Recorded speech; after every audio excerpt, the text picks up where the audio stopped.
आज हम उस सेंटेंसेस और उससे रिलेटेड स्ट्रक्चर को जानने वाले हैं जिसमें बच्चे अक्सर कंफ्यूज करते हैं। और ये सेंटेंस है सिंपल प्रेजेंट से जुड़े हुए सेंटेंस हैं। तो आइए देखते हैं कि सिंपल प्रेजेंट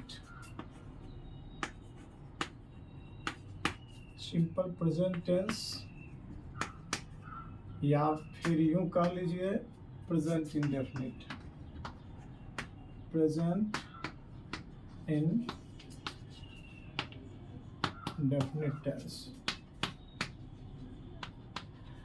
अभी कुछ सेंटेंसेस को हम नोट करते हैं और इसमें देखते हैं कि क्या दोनों ये जो सेंटेंसेस है वो किस तरह से आपस में मिलते जुलते हैं और क्या डिफरेंसेस है इन सेंटेंसों में। ठीक है, तो सबसे पहले हम लेते हैं वह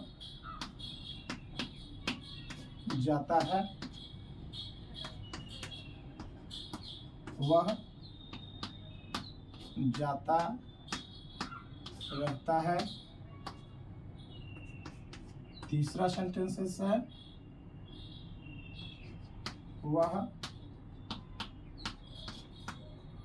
जाता ही रहता है।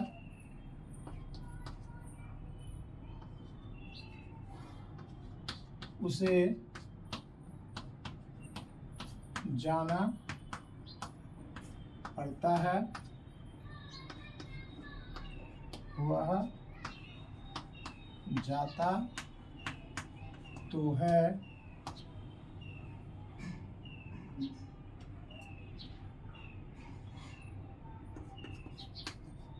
वह जाता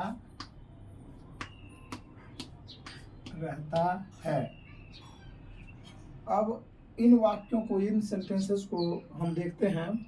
वह जाता है, वह जाता रहता है, यहाँ पे डबल वर्ब आ गया नहीं, और उसके बाद वह जाता ही रहता है, उसे जाना पड़ता है, वह जाता तो है।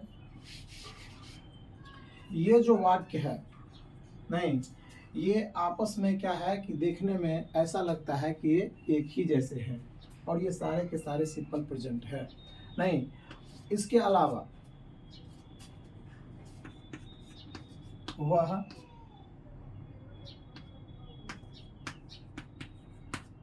पढ़ना जानता है नहीं।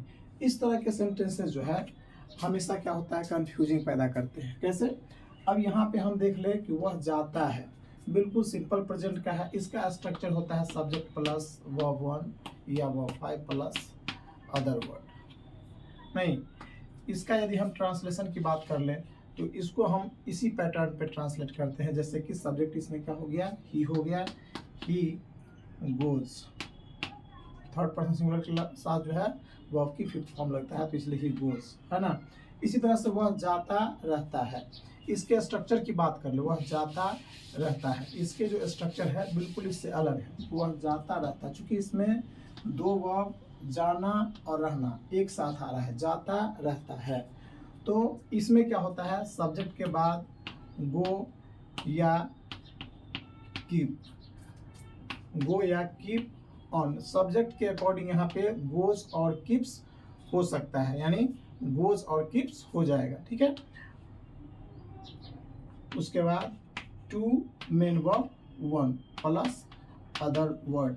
यदि हम इसको यूज नहीं करते हैं तो हम वर्ब की फोर्थ फॉर्म भी यूज कर सकते हैं। इसके अलावा वर्ब की फोर्थ फॉर्म भी यूज कर सकते हैं। ऑब्लिक दे करके इसको हम लिख सकते हैं, यहाँ पे ऑब्लिक दे के वर्ब की फोर्थ फॉर्म। ठीक है, तो इसको यदि ट्रांसलेट करना हुआ जाता रहता है तो क्या हो जाएगा, ही गोज या फिर keeps on, to go, to go या फिर कीप्स ऑन गोइंग। इस तरह से इसको आप ट्रांसलेट कर सकते हैं। इसके अलावा यदि तीसरे सेंटेंस की बात कर लें तो यहाँ पे क्या है, वर्ब डबल डबल तो आ ही रहा है, लेकिन उसके बीच में क्या है, ही आ जाता है। वह जाता ही रहता है। इसके कहने का मतलब है कि जाने के अलावा और कुछ नहीं करता है। तो इसका जो सेंटेंस है वो कैसे स्ट्रक्चर होगा, सब्जेक्ट प्लस क्या होगा, सब्जेक्ट प्लस डू और does plus nothing plus but plus verb की फर्स्ट फॉर्म। ठीक है, अब इसको हम ट्रांसलेट करके देख लेते हैं। वह जाता ही रहता है तो क्या हो जाएगा, he does nothing, he does nothing, third person singular है तो डज लगेगा, फिर नथिंग, उसके साथ फिर बट सबके साथ लगेगा, but go, he does nothing but go, वह पढ़ता ही रहता है, he does nothing but read, वह हंसता ही रहता है, he does nothing but laugh. तो इस तरह से आप कई सेंटेंसेस जो है इसी स्ट्रक्चर पे बना सकते हैं। अगले सेंटेंस की बात कर लें। नेक्स्ट हमारा जो सेंटेंस है वो है जाना पड़ता है, जाना पढ़ना, ये भी डबल वर्ब है लेकिन जाना पड़ता है, यानी यहाँ पे कंपल्सन बता रहा है, उसे जाना है या जाना पड़ता है, एक ही बात हुई, तो उसे जाना पड़ता है। क्या हो जाएगा, सब्जेक्ट हो जाएगा, क्या होगा, सब्जेक्ट प्लस हैज या हैव टू, हैज टू या हैव टू लगेगा, प्लस वर्ब की फर्स्ट फॉर्म, अदर वर्ड होगा तो यूज कर सकते हैं। ठीक है, तो इसका ट्रांसलेशन हम कैसे बनाएंगे, उसे जाना पड़ता है, क्या हो जाएगा, ही हैज टू गो, उसे जाना पड़ता है, उसे स्कूल जाना पड़ता है, he has to go to school. इस तरह से आप जो है कई सेंटेंसेस को इस पैटर्न पे, इस स्ट्रक्चर पे बना सकते हैं। ठीक है, उसके बाद नेक्स्ट सेंटेंस की बात कर ले तो जाता तो है, यहाँ पे क्या है, इम्फेटिक, इम्फेसिस जो है यहाँ पे काम कर रहा है, यहाँ पे जोर दिया जा रहा है सेंटेंस में, वह जाता तो है या वह जाता ही तो है, नहीं, तो इसका स्ट्रक्चर, इसको हम कैसे ट्रांसलेट करेंगे, सब्जेक्ट के बाद जो है डू या डज का यूज होगा, प्लस वर्ब की फर्स्ट फॉर्म यूज होगा। जैसे वह जाता तो है तो ही डज गो, वह पढ़ता तो है, ही डज रीड, नहीं, वह हंसता तो है, ही डज लाफ। तो इस तरह से आप ट्रांसलेट कर सकते हैं। चलिए आगे बढ़ते हैं, नेक्स्ट सेंटेंस की बात कर लेते हैं। नेक्स्ट सेंटेंस है हमारा, वो है वह पढ़ना जानता है, कोई काम को जानना, पढ़ना जानना, यहाँ पे देख लीजिए डबल वर्ब है, कोई काम की जानकारी रखना, कोई काम करने जानना। ठीक है, वह पढ़ना जानता है, तो इसमें क्या हो जाएगा, सब्जेक्ट प्लस क्या हो जाएगा वह पढ़ना जानता है, तो क्या हो जाएगा, सब्जेक्ट के साथ नो या फिर नोज लगेगा, क्या लगेगा, नो या नोज, सब्जेक्ट के साथ नो या नोज लगेगा। उसके बाद हाउ टू का यूज होगा, प्लस वर्ब की first form, plus other word रहेगा तो आप लगा सकते हैं। ठीक है, तो यहाँ पे वह पढ़ना जानता है, क्या हो जाएगा, he knows how to read, वह अंग्रेजी पढ़ना जानता है तो he knows how to read English. तो इस तरह से आप जो है इस स्ट्रक्चर के माध्यम से कई तरह के सेंटेंस, जो हजारों सेंटेंस, लाखों सेंटेंसेस बना सकते हैं। तो अभी आपने देखा जो सिंपल प्रेजेंट या प्रेजेंट इंडेफिनिट से रिलेटेड सेंटेंस, जिसको देखने से पता चलता है कि सिंपल प्रेजेंट क्या है और उसको एक ही स्ट्रक्चर पे बनाया जा सकता है या बनता होगा, ऐसा नहीं है।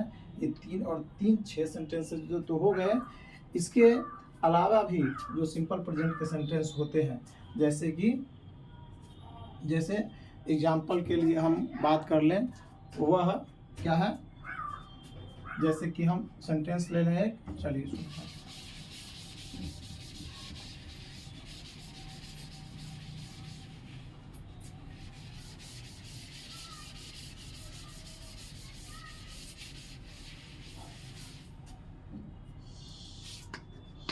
वह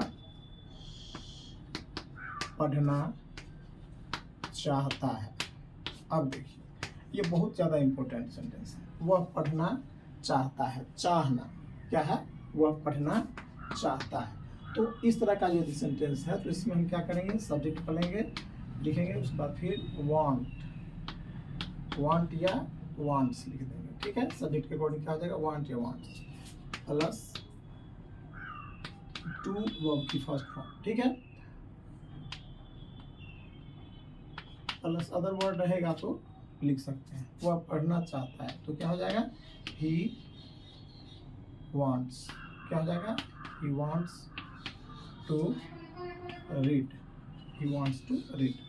वह स्कूल जाना चाहता है, wants to go to school. तो इस तरह से सेंटेंसेज आप जो है देख रहे हैं कि 3 3 6 और 1 7, ये 7 टाइप्स के सेंटेंसेज हो गए। इसके अलावा उसे पढ़ना अच्छा लगता है, क्या हो जाएगा, उसे पढ़ना अच्छा लगता है। देखिए, उसे पढ़ना अच्छा लगता है, इसमें भी ता है लगा हुआ है। पहचान की बात कर ले तो सब में ता है, ती है, ते है। इस तरह से जो है सेंटेंस की एंडिंग हो रही है, जो कि सिंपल प्रेजेंट की है, बट इसका स्ट्रक्चर जो है अलग अलग यूज हो रहा है। उसे पढ़ना अच्छा लगता है, तो क्या हो जाएगा, ही लाइक्स टू रीड। नहीं, इसका जो स्ट्रक्चर क्या हो जाएगा, सब्जेक्ट प्लस लाइक या फिर लाइक्स सब्जेक्ट के अकॉर्डिंग हो जाएगा, प्लस वर्ब की 2 plus main verb first form, ठीक है, प्लस अदर वर्ड रहेगा तो आप यूज कर सकते हैं, ठीक है। तो अभी आपने देखा कि ये 8 9 टाइप्स से है ना, यहाँ पे 6 था, 7 और 8, लगभग 8 टाइप्स के सेंटेंसेस जो है, 8 प्लस सेंटेंस जो है यहाँ पे आपने देखा है, जो सिंपल प्रेजेंट से रिलेटेड है। और इसको ट्रांसलेट करते समय हमें खास ध्यान रखना पड़ता है, इसका जो स्ट्रक्चर है वो अलग अलग स्ट्रक्चर से ये ट्रांसलेट किए जाते हैं। तो आई होप कि आज का ये क्लास है आपको अच्छा लगा होगा, और ये कन्फ्यूजन पैदा करने वाले सेंटेंस है, बहुत ही कंफ्यूज होते हैं बच्चे इसको पहचान करने में या तो फिर इसको ट्रांसलेट करने में। तो आज के बाद जो है इस तरह कन्फ्यूजन आपको नहीं होगा, यदि आप ये 7 और 8 टाइप के ट्रांसलेशन को देख लेते हैं, उसके स्ट्रक्चर को समझ लेते हैं, उसके पहचान से या उसके जो स्ट्रक्चर है सेंटेंस, हिंदी सेंटेंस का स्ट्रक्चर है, उसको पहचान लेते हैं या जान लेते हैं, तो निश्चित तौर पर जो है आपको इस तरह कन्फ्यूजन आज के बाद अब नहीं होने वाला। चलिए, आज क्लास में बस इतना ही। यदि ये क्लास आपको अच्छी लगी हो, यदि आपको ये जो सेंटेंस, जो डिफरेंट टाइप के सेंटेंसेस है वो अच्छा लगा हो, तो निश्चित रूप से इस सेशन को लाइक कर दीजिएगा और अधिक से अधिक शेयर कर दीजिएगा।